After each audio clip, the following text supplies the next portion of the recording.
네, 안녕하십니까. 저는 합격의 법학원에서 특허법 강의를 하고 있는 정민기 변리사라고 하고요. 이번 4월에 있을 특허법 실전 GS 강의 계획에 대해서 간략히 말씀드리고자 이 자리에 서게 되었습니다. 그래서 그 목차는요, 제 소개를 간단히 먼저 하고, 다음 달에 있을 실전 GS 강의에 대한 개요, 그 다음 학습 방법, 이런 커리큘럼 순으로 간략하게 말씀드리는 기회를 가지도록 하겠습니다. 네, 제 이름은 정민기고요. 이번 60회 변리사 시험에서 합격을 했고 62점이라는 고득점으로 특허법을 잘 보게 되어가지고 여러분들 앞에서 강의를 하게 되었습니다. 그 다음 강의 개요는요, 그 실전 GS가 되겠죠. 그 실전 GS는 우리가 보통 시험 합격에 있어서 2차 시험 합격에 있어서 필수적으로 지나가게 되는 코스가 되겠는데요. 저는 이 실전 GS를 2차 합격을 위한 꽃이라고 표현을 합니다. 그만큼 실전 GS를 많이 겪어봄으로써 실력 향상도 많이 되고 시험 합격에 있어서 꼭 필요한 과정이 되겠는데요. 그 실전 GS의 목적을 먼저 보시면요. 실전 GS를 푸심으로써 우리는 실전 감각을 함양시킬 수 있고, 두 번째로 쟁점에 관련된 부분, 그 다음 답안 형식, 첨삭으로 우리는 실전 GS의 목적이라는 부분으로 목차를 달아봤는데요. 먼저 실전 감각을 보시면 2시간 동안 우리는 답안지를 쓰게 되죠. 실제 시험과 마찬가지로. 그래서 1번 현장감이라는 제목을 달아봤습니다. 2시간의 풀답안 작성 시간을 가지게 되고요. 그 다음 저는 그 실전 GS에 있어서는 최대한 시간에 맞춰서 문제를 푸는 것을 꽤나 중요하게 생각을 합니다. 그래서 여러분들이 답안지를 작성하실 때 마지막에 꼭 아쉬우신 분들이 계실 거예요. 시간이 다들 모자라기 마련이기 때문에 그런 경우에는 답안지를 쓰시고 2시간에 여기까지 썼다라고 표시를 한 다음에 뭐 5분이든 10분이든 아쉬운 사람들은 조금 더 쓰실 수 있는 그런 방식으로 진행을 해주셨으면 좋고요. 그러나 최대한 시간에 맞춰서 2시간 내에 답안지를 작성하는 거를 목표로 했으면 좋겠습니다.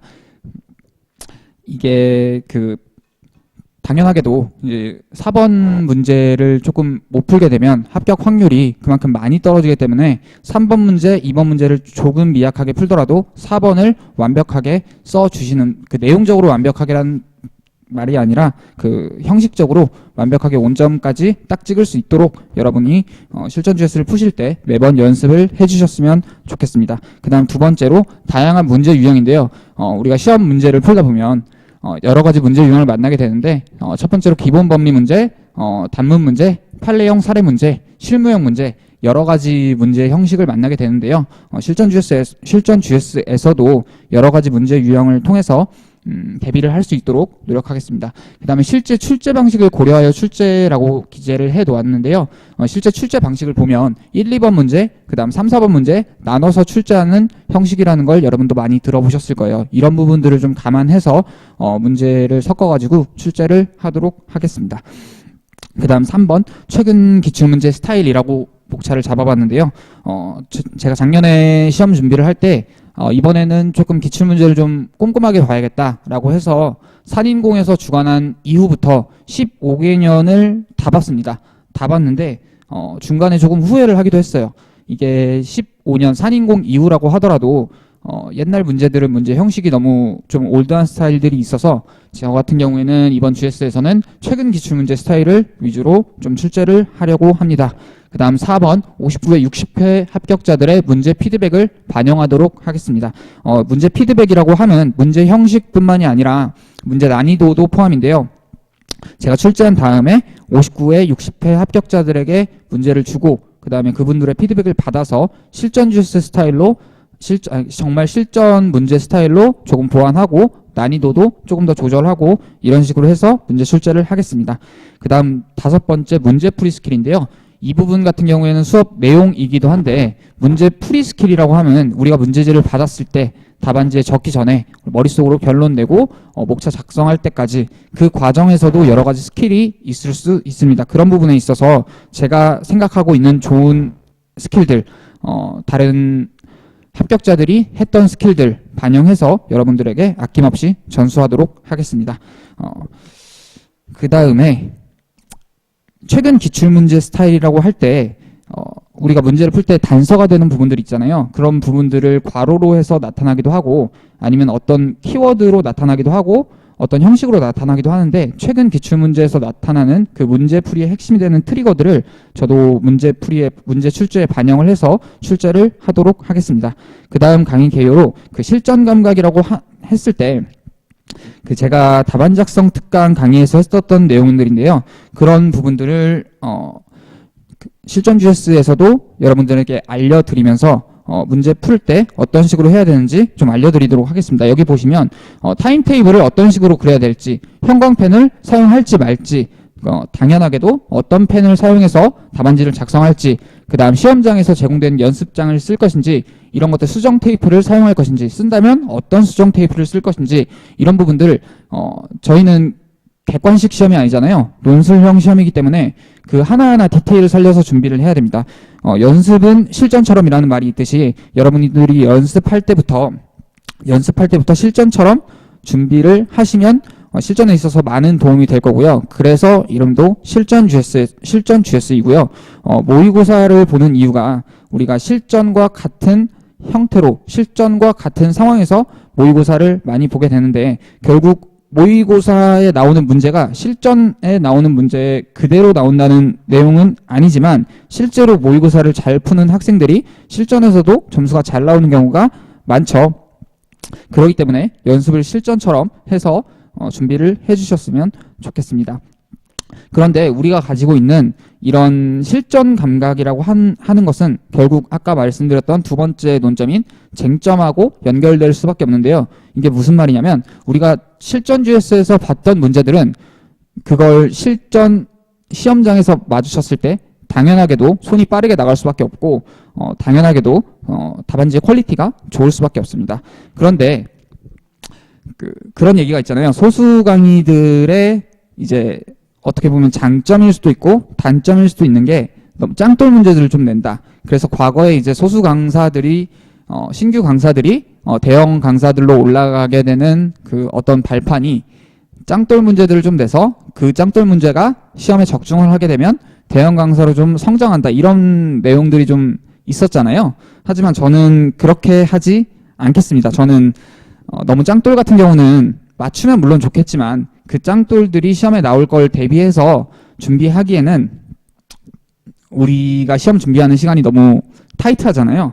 그래서 저 같은 경우는 주요 쟁점들을 위주로 출제를 하겠습니다. 그 대표적으로 첫 번째, 최근 개정법 문제. 최근 개정법이 많지는 않은데 그 와중에서도 챙겨야 될 내용들이 조금 있기 때문에 최근 개정법 문제들 출제하도록 하고요. 두 번째로 주요 판례 문제들, 최신 주요 판례들과 아직 출제되지 않은 전원합의체 판례들 출제하도록 하겠습니다. 그 다음 2023년 탑10 판례, 24년에 선정하게 된 23년 탑10 판례들을 4월달 GS에 반영하도록 하겠습니다. 그 다음 필터링이라고 대목을 달아봤는데요. BC급 판례 중에서도 우리가 사실관계를 조금 알고 있으면 문제 푸는데, 혹은 그 특허법이라는 특허법의 그 이해도에 있어서 좀 도움되는 부분들이 있어서 그런 부분들까지는 판례를 따로 제공하도록 하겠습니다. 판례 자료들을 제공하도록 하고요. 그 다음 네 번째, 아까 말씀드렸던 그 출제될 가능성이 극히 낮은 짱돌들은 웬만하면 배제를 하고요. S급에서 A급 문제들을 주로 출제를 하고, BC급에서 나올 수도 있겠다라는 문제들은 비교적 낮은 배점으로 문제를 출제하도록 하겠습니다. 그래서 아까 말씀드렸던 그 탑10 판례들, 탑10 판례 세미나 자료들도 이제 제공을 하도록 하고요. 판례 같은 경우에는, 필요한 판례 같은 경우에는 이렇게 판례 자료를 별도로 제공하도록 하겠습니다. 그 다음 우리가 그 실전 GS를 듣는 많은 학생들의 정말 좋은 정말 주요한 목적이라고 볼 수 있죠. 답안 형식 부분인데요. 제가 생각할 때 답안 형식 같은 경우는 공부를 많이 한다고 나오는 건 아닌 것 같습니다. 답안 작성론에 대해서 공부를 많이 하고 고민을 많이 하면 좋은 답안 형식이 나오는 건 맞지만, 이 부분들을 정말 많은 시간을 들여서 공부를 한다고 하더라도, 많은 고민을 한다고 하더라도 그게 결국 좋은 답안의 형식이냐? 라는 거는 또 별개의 문제인 것 같아요. 그래서 제가 생각했을 때는 그런 부분들은 많이 고민을 했었던 그 기합격자들, 그러니까 저 같은 사람이 되겠죠. 그런 분들의 그 고민 내용을 이미 담아서 본인이 적용해 보는 게 오히려 시간 단축에 있어서 더 좋은 것 같습니다. 그래서 제가 생각하는 좋은 답안의 형식들, 세세한 답안 작성 팁들을 여러분들에게 알려드리도록 하고요. 그래서 제 생각에는 최근 시험에서 고득점 받았던 혹은 공부량이 작았음에도 불구하고 합격권 이상의 점수를 받은 그런 분들에 대해서 답안 형식을 전수받았으면 좋겠다는 형식에서 먼저 제가 고득점이 나왔던 60회 고득점 답안을 제공을 해보고 여러분들이 60회에서 시험을 보셨다면 비교적 점수가 안 나왔던 그 이유들을 실제로 비교하고 느껴보는 시간을 가졌으면 좋겠습니다. 이런 거는 이 부분 같은 경우에는 여러 수업 시간에 할 건 아니고요. 자료를 제공해주면 여러분이 스스로의 답안지와 비교를 해보고 저에게 피드백을 요청하면 알려드리는 방식으로 그렇게 진행을 할까 합니다. 그 다음 문제 스타일별 답안 형식이라고 제목을 달아봤는데요. 문제가 어떻게 질문을 하냐에 따라서 그 답안의 형식이 바뀌어질 수밖에 없게 됩니다. 그런 부분에 있어서 어떤 문제 유형이 나왔을 때 어떤 형식의 답안지를 작성하냐 이 부분에 대해서 여러분들에게 알려드리도록 하겠습니다. 그 다음 세 번째로 현출 가능한 범위 내에서 라고 답안지를 목차를 잡아봤는데요. 아무리 좋은 내용이더라도 그 내용이 1000페이지짜리 책에 있는 내용들이면 우리는 그 답안지로 작성을 할 수 없겠죠. 그래서 그 강사만 할 수 있는 그 시간이 5시간, 6시간 놓고 작성할 수 있는 그런 답안지가 아니라 실제 2시간 내에 쓸 수 있는 그런 현출 가능한 답안지를 제공하도록 하겠습니다. 그 다음 아까 말씀드렸던 답안 작성론을 적용하겠습니다. 제가 오랫동안 고민하고 여러 스터디원들이랑 논의했던 그 내용들을 담아서 그러한 답안 작성론을 적용해서 모범 답안을 제공하도록 하겠습니다. 여러분들은 실전 적용해서 연습을 하시고 그 답안지를 보시고 이제 피드백을 받게 되게 되는 겁니다. 그래서 그 답안 형식, 예를 들어서 지금 60회 기출문제야. 60회 제가 작성했던 답안지인데요. 왜 이런 문제가 나왔을 때 왜 이런 형식의 답이 작성이 되게 되는지 여러분들에게 알려드리도록 하겠습니다. 역시 여러분들도 제 수업을 듣는 학생들이 기득 이상 분들이 많을 거라고 생각해요. 여러분들도 머릿속으로는 아는데 그 시간 압박이라든지 습관화가 안 돼 있기 때문에 이런 부분들을 적용하기가 쉽지 않다고 생각을 하는데요. 그래서 실전 GS에서의 첨삭이 필요하다고 생각을 합니다. 아무래도 신규 강사다 보니까 소수 강사다 보니까 등수놀이는 조금 힘들 겁니다. 등수는 대형 강의에서 체크를 하시고 내가 공부를 잘하고 있구나 라는 거를 체크하시고 제 수업에 있어서는 그 부족한 부분을 체크하고 해당 부분을 어떻게 써야 될지 이런 부분에 집중해서 수업에서 가져가실 수 있는 것들을 가져가시면 좋을 것 같습니다.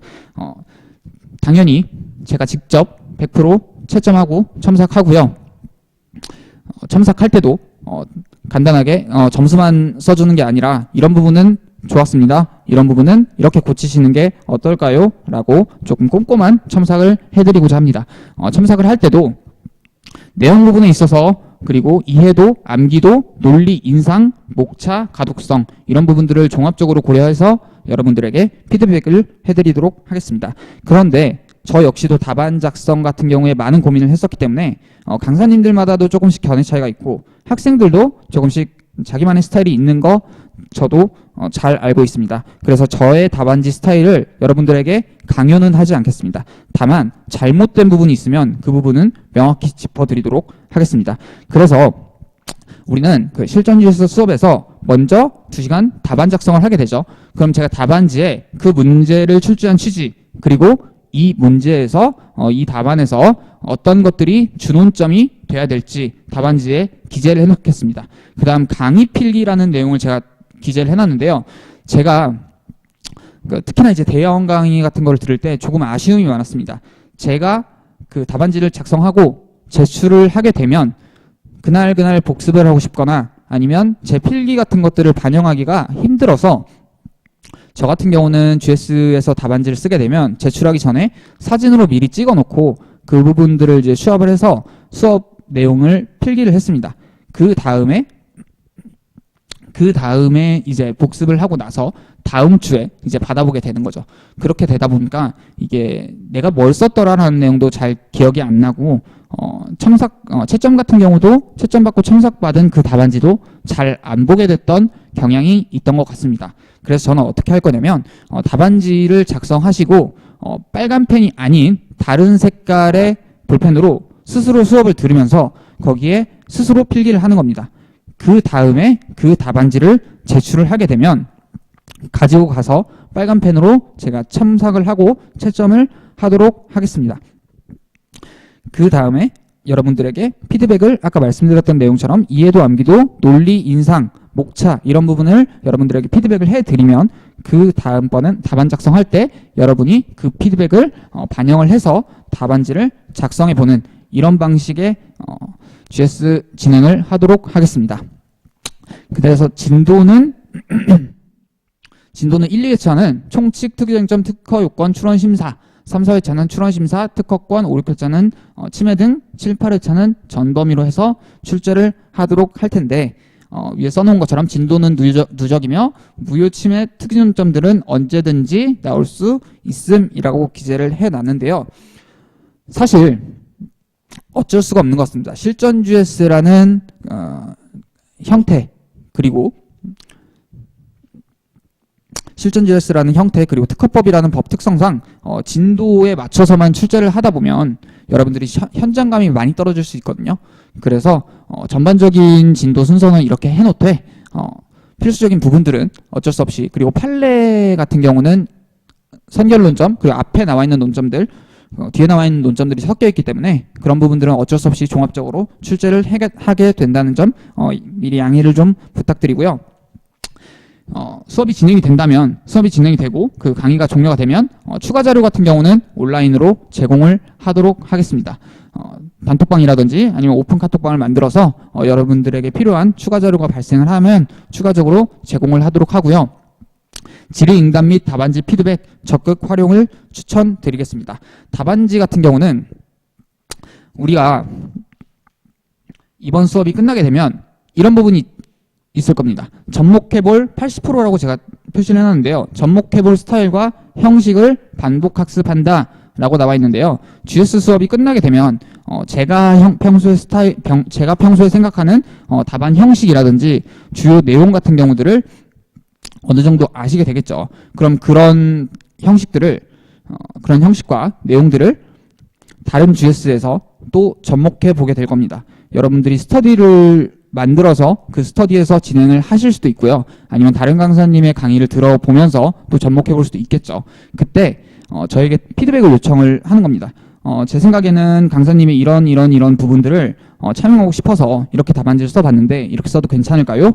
아니면 강사님은 이렇게 말씀을 하셨는데 제 생각에는 이런 방식도 괜찮을 것 같아서 이렇게 기재를 해봤는데 이것도 괜찮을까요? 라고 피드백을 요청을 드리면 제가 언제든지 이제 피드백을 드리도록 하겠습니다. 그래서 내용적인 질의 응답도 마찬가지인데 그 답안지 같은 경우 기재를 해보시고 요청을 하시면 괜찮다 혹은 이런 부분들은 고쳤으면 좋겠다라고 여러분들에게 말씀드리도록 하겠습니다. 그래서 실전 GS를 활용한 공부 방법에 대해서 말씀을 드리면 그 30%라고 하는 건 제 수업을 말씀드리는 거죠. 그래서 제가 수업을 하게 되면 그 내용 그리고 형식 이런 부분에 대해서 복습을 하시게 되겠죠. 복습을 하신 다음에 그 나머지 50%를 접목해볼 스타일과 형식을 반복학습하는 다른 GS가 됐던 기출 문제가 됐던 이런 식으로 여러분들이 반복학습으로 답안지를 많이 써보시게 될 겁니다. 그 다음에 사실 20% 분량을 만들어 놓긴 했는데 사실 저는 이 부분이 오히려 가장 중요할 수도 있다고 생각을 합니다. 시간적인 부분으로는 조금 들어가겠지만 중복된 GS를 중복된 논점들을 배제하고 시험 전 다시 볼 GS를 추리게 되는 과정입니다. 제 생각에는 여러분 결국 고시라고 하는 거는 1차든 2차든 결국 막판 두세 달 싸움이라고 생각을 합니다. 그 전까지 공부를 열심히 하셨던 분들은 답안지에 대해서 어느 정도 익숙해지셨고 어느 정도 특허법 또는 다른 법들도 그 내용을 익히셨을 텐데 2달, 3달 전에 마지막으로 다시 볼 내용들을 미리 추려놓는 게 가장 중요하다고 생각을 하는데요.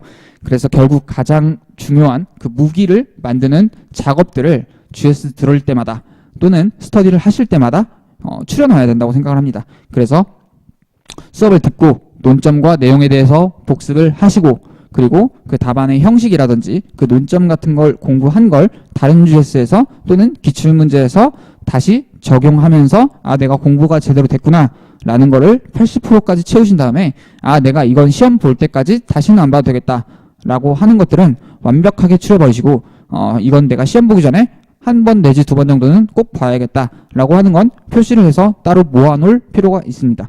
그런 부분들을 중복된 건 배제하고 제 GS가 되어도 좋고 다른 강사님의 GS가 되어도 좋고 혹은 책 어느 파트가 되어도 좋습니다. 그런 부분들을 중복된 걸 배제하고 딱 이 부분은 내가 꼭 다시 봐야겠다 라고 하는 부분들을 체크를 해서 모아놓는 이 작업이 꼭 필요하다고 생각을 합니다. 그래서 이 30%에서 100% 넘어가는 이 과정에서 기출문제나 혹은 다른 GS를 보시면서도 의문이 드는 부분들을 그 내용적인 부분 혹은 그 형식적인 부분, 답안 작성 관련된 부분들을 의문이 드시면 언제든지 그 피드백을 요청을 드리면 그 부분을 제가 생각하는 한도에서 좋은 방식이라고 생각하는 한도에서 여러분들에게 알려드리도록 하겠습니다. 이렇게 그 실전 GS에 대해서 어떤 식으로 진행할 건지에 대해서 간략하게 말씀을 드려봤는데요. 마지막으로 커리큘럼 같은 경우는 올해 같은 경우는 실전 GS 컴팩트하게 한 세트로 끝내도록 하겠습니다. 그래서 필요 없는이라고 말하면 조금 그렇죠. 시험 출제될 수도 있으니까 그 비교적 중요도가 좀 떨어지는 짱돌 같은 경우는 좀 배제를 하고 굉장히 중요한 논점들 그런 부분들을 위주로 출제를 하도록 하고요. 별도 추가 강의는 필요가 없도록 아까 말씀드렸던 대로 새롭게 판례가 나오거나 아니면 따로 알려드려야 될 것 같은 자료들은 온라인으로 제공을 하고 필요할 경우에는 추가적으로 촬영을 하도록 하겠습니다. 그리고 24년 동차들을 위한 이후의 강의는 추후 공지를 하겠습니다. 24년 동차분들도 올해 꼭 합격하실 수 있도록 해야 될 텐데 시험 발표가 나기 전에 이제 합격 발표가 나기 전에 다시 공부를 들어가야 되는 게 현실이다 보니까 이제 그런 부분들은 오해는 안 해주셨으면 좋겠고요. 그래서 실전 GS를 어떻게 진행할 건지에 대해서 말씀을 드렸고 좀 더 자세한 내용들은 GS 진행하면서 또 말씀드리도록 하겠습니다. 감사합니다.